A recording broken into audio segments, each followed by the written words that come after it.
Nice guys may finish last, but nice companies finish first. I'm Ryan Kulp, and I'm the founder of FOMO.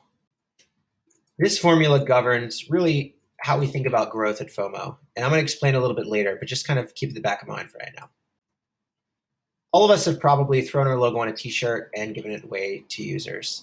Maybe we did it for brand new users. More likely, we gave it to users who had been with us a few months, maybe users who had paid us a certain amount of money. We said, hey, I've made X dollars from them. Why don't I spend Y dollars and give them a nice cozy t-shirt? And some of the times we give them these t-shirts, let's be honest, hoping that they'll wear it on the street because it will look so cool and it'll be so comfortable. And someone will say, hey, what's that t-shirt? Who's that brand? And we'll say, well, it's so and so, and you should become a customer. And the person will sign up right there from their phone. But all of us have been given T-shirts, and we just slept in it. So that is your T-shirt. It's not being worn on the street. It's being slept in at best. It's being worked out in at best. So T-shirts, swag doesn't really work. But there is this consensus. There's this understanding we all have that there's something there. There's a thread there that investing in our customers, giving them some of their money back, can work well for us, that it can actually incur more growth for us. We're just doing it wrong with these t-shirts. We've all seen this, raise prices. Okay. Well, I want to offer defense for giving users a good deal. Here is FOMO's growth from the last 13 months. And that orange dot is representative of August 15th. We reached an inflection point. We became a little bit more profitable than we were before. I should say we became profitable, and previously we were cash flow positive. So we had extra cash that we can invest. And the way to commonly think about this, particularly for someone like us, a bootstrapped company, is that you can hire a salesperson and accelerate more sales, or you can maybe invest in another engineer and build more features or build features faster, right? So those are good options, option A, option B. But we decided to go to option C. We did hire another person. In fact, we hired an engineer, but he's a support engineer. So he doesn't write code, but he knows how to write code, and he talks to customers all day. So we hired someone to talk to humans, but not to sell to them. We hired someone who knows how to code who doesn't code. Why would we do this? Well, that's because we care a lot more about our current customers, people who pay us, than strangers on the internet, AKA prospects. I don't understand the overinvestment in people you don't know when you have people who pay you and who impact your lives and your business and the decisions you make as a company. Why you wouldn't prioritize those and put those first. So that's something we do at FOMO. And that was really critical for us to then scale to another 500, 800, maybe another 1,000 plus paying customers that we've acquired since that day in August, which was just a few months ago. There's a few ways you can find opportunities to invest in your customers and essentially give them their money back. This is a screenshot of a FOMO dashboard from one of our customers. I haven't doctored it in any way other than blurred out a little bit of the dates and their URL. But this is a 30-day dashboard snapshot. And you don't have to understand what FOMO does or really what all these numbers mean to understand the essence here. So let's dig in. If you look at the numbers on the right, 157 conversions, $18,000 in converted sales. These are click-through conversions. So FOMO is a social proof marketing tool. We show off what you're most proud of your customers. We show off recent sales, product reviews, these kinds of things. So John just bought this 5 minutes ago. Sarah just left us the 3-star review, that kind of thing. So FOMO does that for any website, and it increases your conversions because social proof is the future of marketing. And these 157 conversions means click-through conversions on FOMO notifications, not view-through, not they saw it and they converted, go us. Truly click-through conversions that are attributable directly to our platform. And we charge this customer $500 for this month that they generated 18,000. So we charge them 3 or 4% of the value that we created. And we saw this actually as an opportunity. You know, some marketers would say, wow, we left a lot of money on the table, right? We need to charge more. We actually said, hey, they're getting a lot of value. Let's lock them in for a little bit longer. Some months they were showing a lot more notifications, some months fewer. We charge users based on their volume. So we thought, hey, let's make it easy. We offer them an annual plan, a few $1,000. They said yes. They got a little bit of a discount. We got some cash up front, super helpful for us being a company that cares about profit, cares about revenue. And that was a great opportunity. And we actually built a feature that lets us teleport into anybody's dashboard, and we can figure out if they might be eligible or reasonable to accept an annual plan. Here's another opportunity we found. So one day I was going through Google Analytics and I was looking at our referral traffic, doing the marketer attribution thing. And I saw a lot of traffic from this page called Best Shopify Apps. And I said, what's that? And it was this page. This is a free resource called Built with Shopify. It's just a collection of interviews and resources for Shopify entrepreneurs. There's no hidden agenda. There's nothing you can buy. It's just a labor of love. There's no ads. There's no anything. And we thought that's cool. And we looked a little bit closer and we saw that the interviews that mentioned our platform, FOMO, there was this relational thing going on. So if an interview mentioned an app, that app was aggregated on this page. And FOMO, fortunately, was the second most mentioned app amongst their interviews. So we said, that's cool. We sent a link to our customers on Shopify. And we said, hey, if you want some free press, go over here. And they thought that was really cool. And the guy behind Built with Shopify reached out and said, hey, thanks for all the leads. And we just kind of kept them back in mind. We kept following. We kept watching what they were up to. We kept communicating with the founder of Built with Shopify. Fast forward a few months, we acquired Built with Shopify. We actually acquired it and built it from scratch. We didn't want to build a clone. We didn't want to rip off. We just wanted the real thing. And we wanted to own the pipes. So there's the water, you can sell the water, and there's the pipes that the water runs in. And Built with Shopify is an excellent resource for entrepreneurs in e-commerce, Shopify or otherwise. And we wanted to be a part of that. And so we acquired Built with Shopify. We rebuilt it from scratch. We hired someone to run it full time. It makes us no money, but that's okay because we're investing in our customers, helping them with press, helping them think about media, helping them learn from one another in this community of Shopify entrepreneurs. So I mentioned that it's good to give users a good deal, but what is a good deal, right? $5 to me is different than $5 to you. And we realized that there are a lot of people doing good and that FOMO can help them, but they can't necessarily afford even our minimum pricing plan of $29 a month. So we launched FOMO for nonprofits. And you don't really have to be a nonprofit to get access to this. This is a free for life, no strings attached, even free technical setup, right? If you need us to punch in our API for you, we'll do that. Totally free. We don't need a shout out. We don't need a social share. It doesn't matter. We just think it's the right thing to do. So we launched this. We've had a couple people apply every week since launching it a few months ago. And really, if you just look like you're doing something that's not fully motivated by profit, we'll figure it out and we'll make this work for you. So goals. We have goals as a business, but our customers have goals because they have businesses. We're B2B. So it's a bunch of businesses, bunch of goals. How do we align them? So a lot of us would agree that reviews are incredibly important to scaling our business. You know, the social proof you get from someone other than yourselves talking about your product and the value that that demonstrates to other potential customers is huge. So this is why Yelp went public. This is why we have platforms like Foursquare and TripAdvisor and so forth. And so the issue we found with FOMO is that we had all these great reviews, over 206 reviews, most of them 5 stars, but they weren't even on our website.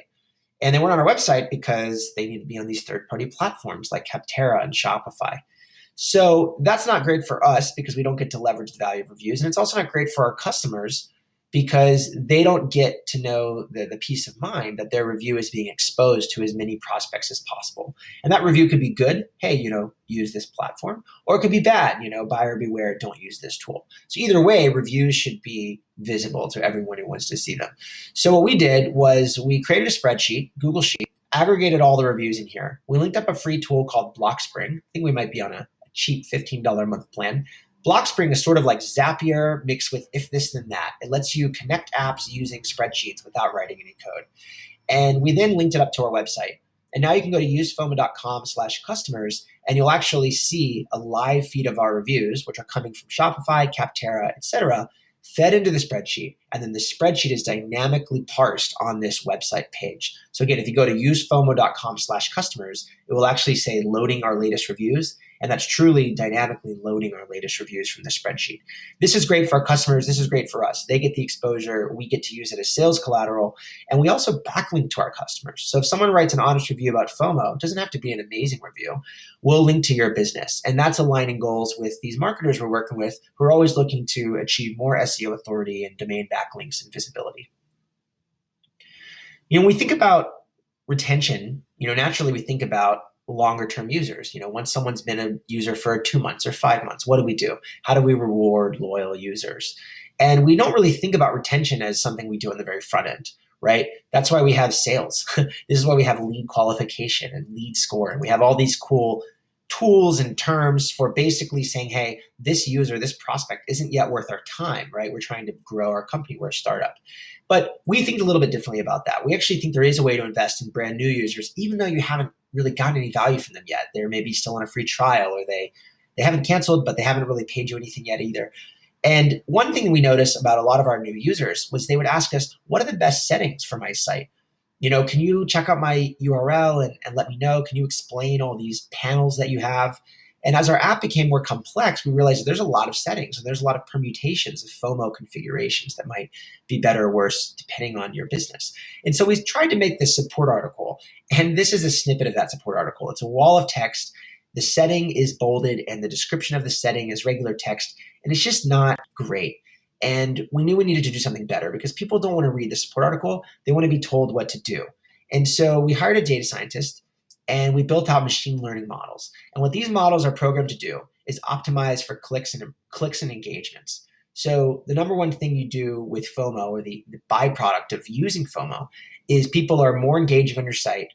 They stick around longer. They bounce less often. They click through to your sales pages, your opt-in pages. They do the things that you want them to do because FOMO's there.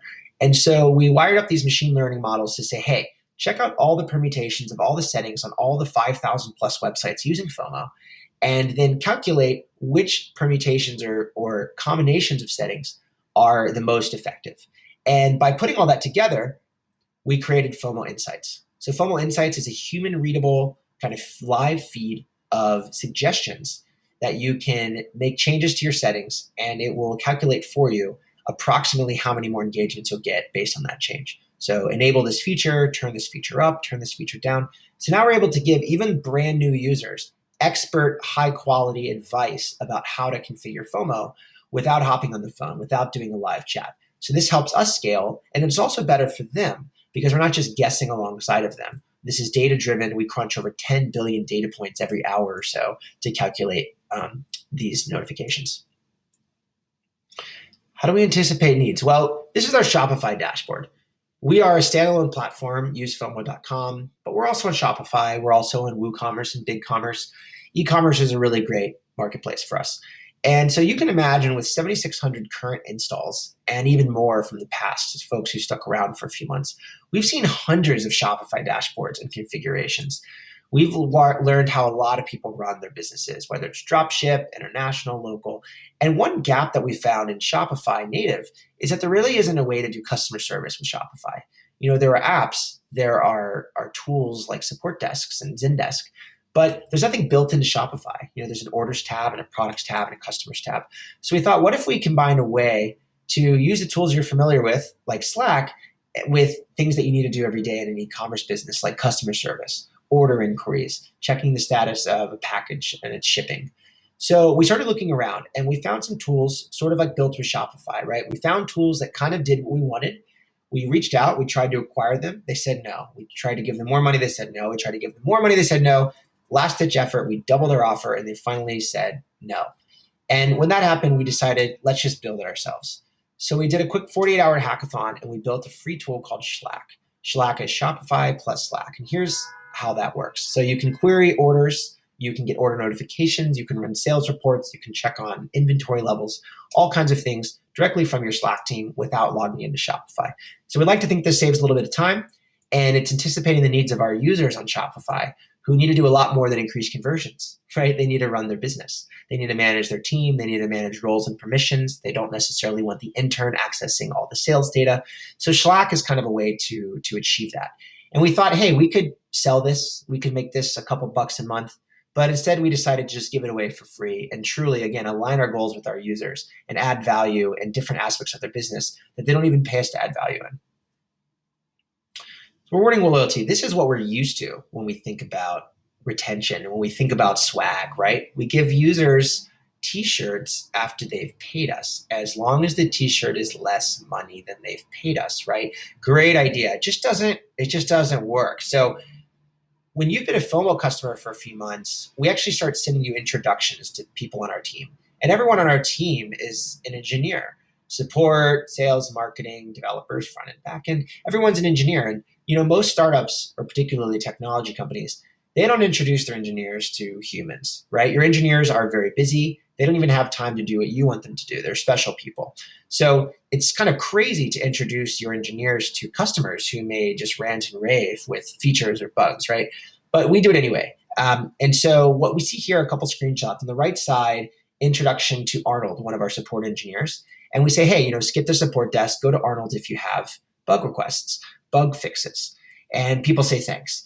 After a few months of paying us, we introduce you to our lead engineer, Chris. We say, hey, if you have any feature requests, just ping Chris directly. And what's so cool is we get dozens and dozens of responses to these intro emails, but none of these folks actually follow up with our support engineers or our lead backend and front end engineers. So we get credit without actually having to deliver. And it makes sense, right? Because if you've been a customer a couple months, you probably don't have any bugs or any pressing needs because you've been with us. And if you've been a customer for 4 or 5 months, you probably don't have any pressing feature requests because we would have already figured that out for you earlier in your onboarding. So this is an excellent way that costs us nothing, but gives us some benefit, and customers know that we're listening. And we are truly listening. If they did ask for a feature, we would do it. It's just that it typically doesn't work out that way. So to quickly recap what we're talking about. So sometimes when we want to invest in our customers or give back to them, give them a good deal, it's really just as simple as making a certain decision, right? We made the decision to hire a support engineer versus a salesperson, right? We made the decision to introduce people to our backend engineers, even though that seems to be against common conventions and common wisdom, right? The other way to think about it is investments in terms of dollar amounts. So some of the things that we did to invest in our customers were actually free. Email intros were free. Giving users FOMO insights, kind of maybe almost free, right? We paid it off after a few months of revenue. There's things in the middle, like building tools from scratch. So Slack, that was a quick hackathon, took a little bit of our time. So not exactly free, but we didn't swipe the credit card either. And then there are things that were a lot more expensive, longer term investments like built with Shopify as an acquisition. And then there are lenses by which we can evaluate our investments into customers. There's the short-term lenses, things that will help new users, for example, like FOMO insights. And there's things that will help longer-term users. There's even things that will help people who aren't even users yet because they aren't even entrepreneurs yet. So we actually have around 50% of our traffic on Built with Shopify are people who don't even have an e-commerce store, but they're looking to get into it. They're looking for inspiration and they're looking for how-tos and tactical guides before they start their business. And you can believe that if they're depending on Built with Shopify to learn how to run a Shopify store, that when they do get ready to gear up and do it, they're probably going to come back to us for more advice. They're probably going to come back to us and ask which apps they should use. So there's a short-term and long-term benefit there. So word of mouth equals value that you create minus the value you extract. And another way to look at this is that customer delight is the delta, it's the difference between how much you charge and how much customers think they ought to pay. And delight can be positive or negative. And so what we're advocating is to make sure that however much value you add, however much you charge your users, if they feel they're getting a good deal, that's good for you. If a customer thinks that your tool is worth 10, but they only pay you 5, that delta, that delight, is basically you giving your customer a marketing budget for your brand. They're going to take that extra 5 and flaunt it around. They're going to tell everyone that's relevant, right? They're going to tell the market that people should consider your service, your offering, because they think they're getting a good deal.